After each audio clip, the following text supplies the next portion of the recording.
देखो बच्चों, important question की सीरीज में आज पहला टॉपिक हम लोग बर्नौली थ्योरम लेके आए हैं। बर्नौली थ्योरम फ्लूइड का बहुत इंपॉर्टेंट टॉपिक है भाई, इसको करके जरूर जाइएगा पेपर में, क्योंकि ये इसके आने के बहुत चांसेस हैं। ठीक है, बर्नौली थ्योरम को हम देखें। देखो, पहले हमने एक पाइप लिया है, पाइप से अंदर से पानी पास करा रहे हैं, ये इनलेट है, ये आउटलेट है पाइप का। ठीक है भाई, यहाँ से पानी एंटर कर रहा है, यहाँ से पानी निकल रहा है। ये डिफरेंट हाइट पे लिया है, इसकी H1 हाइट है, इसकी H2 हाइट है। ठीक है, यहाँ ये क्या है, इसकी H1 हाइट पर है ये इनलेट, और आउटलेट कहाँ पर है, ये H2 हाइट पर है। ठीक है, यहाँ जो प्रेशर लिया है वो P1 प्रेशर लिया है, यहाँ प्रेशर P2 प्रेशर लिया है। ठीक है, अब ये P2 प्रेशर क्या है और ये P1 प्रेशर क्या है, ये सब समझते हैं आगे, इधर लिखा हुआ है। ठीक है, अब देखो, this theorem is applicable for ideal fluid. ये जो थ्योरम है ये आइडियल फ्लूइड के लिए एप्लीकेबल है। ठीक है, और ये स्ट्रीमलाइन फ्लूइड के लिए एप्लीकेबल है, टर्बुलेंट फ्लूइड के लिए एप्लीकेबल नहीं होगी। स्ट्रीमलाइन और आइडियल फ्लूइड के बारे में आप लोगों को पता होगा, अगर नहीं पता है तो मैं इसके लिए अलग से एक वीडियो बना दूंगा, मुझे कमेंट सेक्शन में बताइएगा कि सर टाइप्स ऑफ फ्लो के बारे में बता दीजिए कि स्ट्रीमलाइन फ्लो क्या होता है, टर्मिनल लैमिनार फ्लो क्या होता है। ठीक है, तो मैं आगे आने वाली वीडियो में आपको ये सब के बारे में बता दूंगा। तो आइडियल फ्लूइड के बारे में जैसा कि आप लोगों को पता होगा कि आइडियल फ्लूइड आपका इनविस्कस होता है, मतलब उसमें विस्कोसिटी नहीं होता है, इनकम्प्रेसिबल होता है। ठीक है भाई, और इरोटेशनल होता है, जो मास होता है उसका वो अपने एक्सिस पे क्या करता है, रोटेट नहीं करता है। ठीक है ना, इरोटेशनल होता है आइडियल फ्लूइड। तो भाई अगर हम देखें इधर, तो यहाँ बर्नौली बोलता है कि जो टोटल एनर्जी है वो टोटल एनर्जी का सम आपका क्या रहेगा, कांस्टेंट रहेगा। मतलब प्रेशर एनर्जी, यहाँ जो प्रेशर एनर्जी, यहाँ जो काइनेटिक एनर्जी, यहाँ पोटेंशियल एनर्जी, इन तीनों का सम क्या होगा, यहाँ जो प्रेशर एनर्जी होगी, पोटेंशियल एनर्जी होगी, काइनेटिक एनर्जी होगी, इन तीनों का सम क्या होगा, बराबर रहेगा। मतलब प्रेशर एनर्जी काइनेटिक एनर्जी में या पोटेंशियल एनर्जी में कन्वर्ट होगी, पोटेंशियल एनर्जी प्रेशर एनर्जी में। इस तरीके से इन सब का इंटरचेंज होगा, लेकिन इन तीनों का जो प्रोडक्ट होगा, इन तीनों का जो सम होगा वो कांस्टेंट रहेगा किसी भी पॉइंट पर। ठीक है, आप यहाँ निकालें, आप यहाँ निकालें, आप यहाँ निकालें, कहीं भी निकालें, इन तीनों एनर्जी का क्या रहेगा, सम बराबर रहेगा। किसने बोला, बर्नौली ने बोला, है ना। तो बर्नौली क्या बोलता है भाई, इन तीनों एनर्जी का सम जो होता है, टोटल एनर्जी का, potential energy, kinetic energy per unit mass remains constant at every cross section through out the liquid flow. तो ये आप एक बार स्क्रीनशॉट ले लेना है इसका। ठीक है, स्क्रीनशॉट लेकर के यही आपको पूरा पेपर में लिखना है। ठीक है, तो आप आगे देखें, यहाँ पे P1 क्या है, P1 pressure applied on the liquid at C पे जो हम लिक्विड के ऊपर जो प्रेशर अप्लाई कर रहे हैं, इस लिक्विड को ऊपर की तरफ ले जाने के लिए, that is the P1 pressure. ठीक है, अब P2 प्रेशर क्या है, pressure at the end D and पे जो प्रेशर अप्लाई हो रहा है लिक्विड की वजह से, against which liquid is to move out. मतलब देखो, अब ये लिक्विड बाहर निकल रहा है, तो इसके ऊपर भी तो एक प्रेशर लग रहा है ना, ये चाह रहा है कि बाहर ना निकले, है ना। तो लिक्विड के ऊपर जो प्रेशर लग रहा है, pressure at the end d against which liquid is to move out ना होने देने के लिए जो प्रेशर लग रहा है, that is the P2 pressure. ठीक है, अब ये P2 प्रेशर क्या कर रहा है, वो इधर की तरफ लग रहा है। अब ये P1 प्रेशर क्या है, इस लिक्विड को इधर ले जाना चाह रहा है। समझ में आया आपको।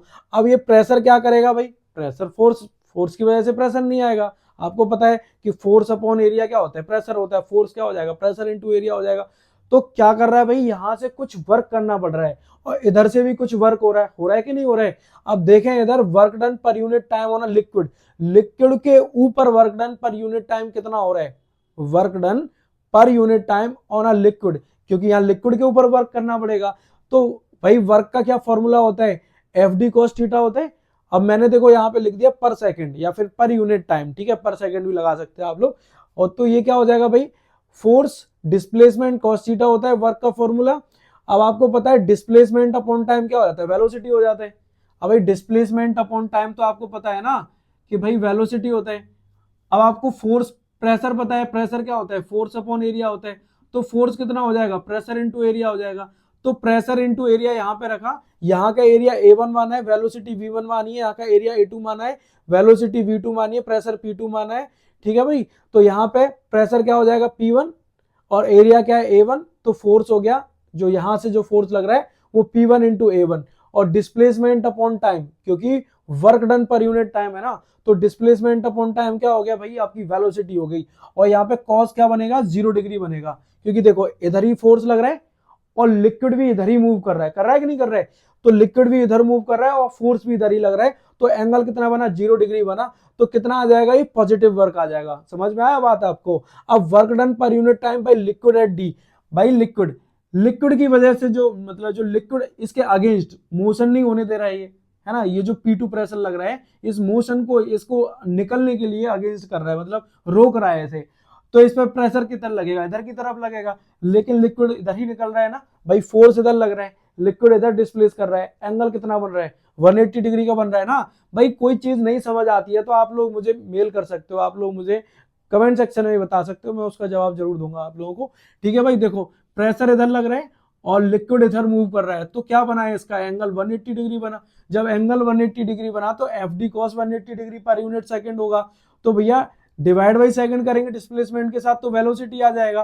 कॉस 180 की वैल्यू -1 होती है, तो यहाँ -1 आ गया। फोर्स क्या हो जाएगा, प्रेशर इंटू एरिया। तो फोर्स कितना हो गया, प्रेशर इंटू एरिया हो गया। तो अब नेट वर्क डन निकाले, नेट वर्क डन पर second on a liquid by pressure energy, तो कितना आ जाएगा भाई, P1A1, इन दोनों को जोड़ दिया गया, P1A1 V1 plus minus P2A2 V2, तो प्लस माइनस माइनस हो जाएगा। तो ये तो आपकी रही प्रेशर एनर्जी। जो टोटल वर्क डन है वो कितना है आपका, ये निकल के आ रहा है, आपको टोटल वर्क डन निकल के आ रहा है। और तो चेंज इन काइनेटिक एनर्जी देखें भाई, यहाँ वेलोसिटी बढ़ जा रही है, यहाँ वेलोसिटी क्या हो रही है तुम्हारी, कम है। भाई वेलोसिटी का डिफरेंस आ रहा है ना। इक्वेशन ऑफ कंटिन्यूटी क्या बोलती है, इक्वेशन ऑफ कंटिन्यूटी अगर आपको नहीं पता है तो भी वो बताना, वैसे मैं यहाँ बता दूंगा इसी के अंदर। इक्वेशन ऑफ कंटिन्यूटी बोलती है कि भाई एरिया कम करेंगे तो वेलोसिटी बढ़ जाएगी। आप लोगों ने देखा है ना घर में जब पानी पाइप से निकल रहा होता है तो पाइप का अगर थोड़ा इनलेट जो आउटलेट होता है उसको दबाएं तो क्या उसका एरिया कम हो जाता है। एरिया कम होते ही तो क्या होता है, उसकी लिक्विड की वेलोसिटी बढ़ जाती है, तेजी से लिक्विड बाहर निकलने लगता है। तो सेम तरीका यहाँ पे है, तो क्या हो जाएगा भाई, यहाँ पे जो एरिया कम हो रहा है इसकी वजह से क्या हो जाएगा, वेलोसिटी बढ़ जाएगी लिक्विड की, है ना। तो एरिया कम होने से वेलोसिटी बढ़ जाती है, एरिया बढ़ने से वेलोसिटी लिक्विड की कम हो जाती है।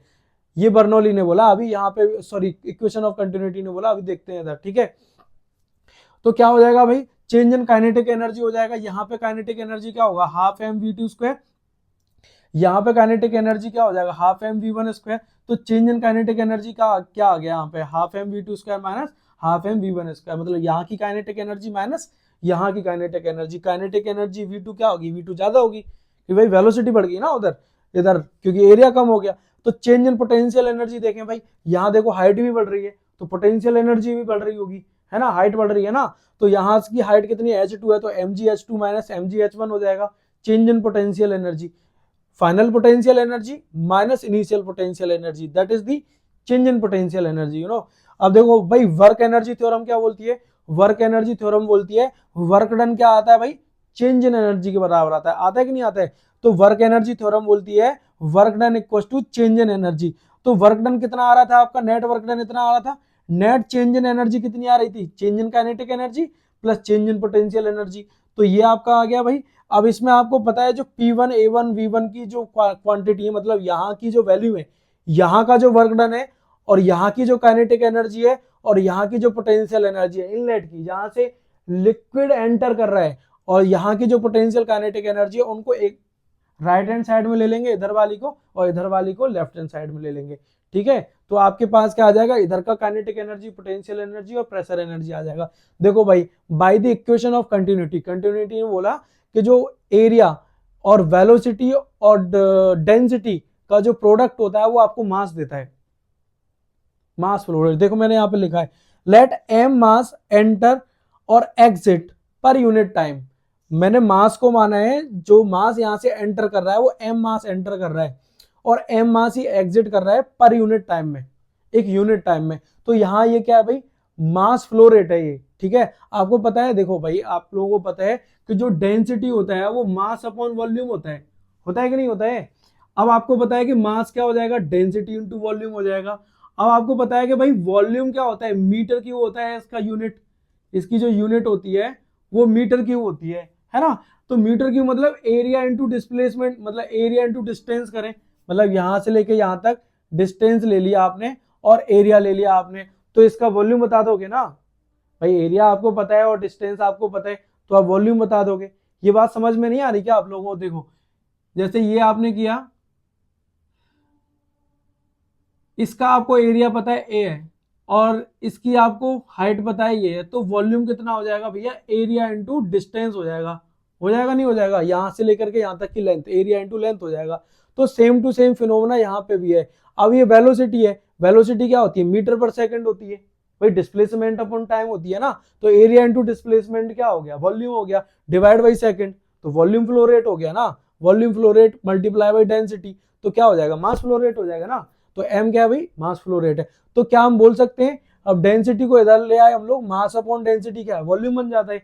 तो A1 V1 A2 V2 volume के बराबर है, कह सकते हैं कि नहीं कह सकते हैं, कह सकते हैं भाई, है ना। ये A1 V1 है, अब ये क्या है भाई, A1 V1 है। A1 V1 की जगह पे क्या मैं मास अपॉन डेंसिटी नहीं डाल सकता इसके अंदर, ये जो A1 V1 है, क्या इसकी जगह पे मैं मास अपॉन डेंसिटी नहीं डाल सकता, डाल सकता हूं ना, तो मास अपॉन डेंसिटी डाल दिया। ठीक है भाई, देखो यहाँ पे भी मैंने मास अपॉन डेंसिटी डाल दिया, मास सबके अंदर कॉमन आ रहा है, मैंने मास को कॉमन लेकर के, मैंने मास को कॉमन लिया यहां से, तो भैया मैंने मास को कॉमन लिया, देखो इधर मैंने मास को कॉमन लिया और मास को मैंने कट कर दिया, मास कट हो गया, देखो मास कट हो गया। अब ये इक्वेशन बनी आपके पास, P1 by rho half V1 square plus GH1 equal to this.